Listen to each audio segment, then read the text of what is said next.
ଭାଇ ନମସ୍କାର ଜୟ ଜଗନ୍ନାଥ ସେମାନେ ଆଶା କରୁଛି ଆପଣମାନେ ଭଲ ଅଥିବେ। ବର୍ତ୍ତମାନ କ'ଣ ହେଉଛି କହିଲେ ଆପଣ ଦେଖନ୍ତୁ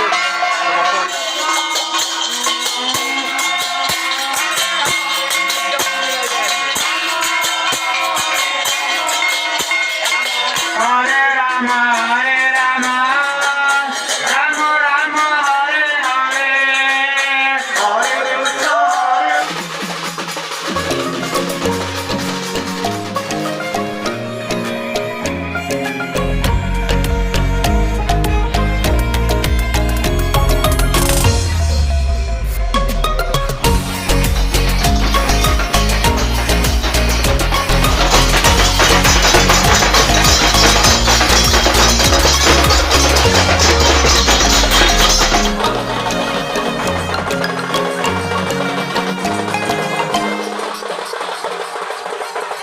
Julie.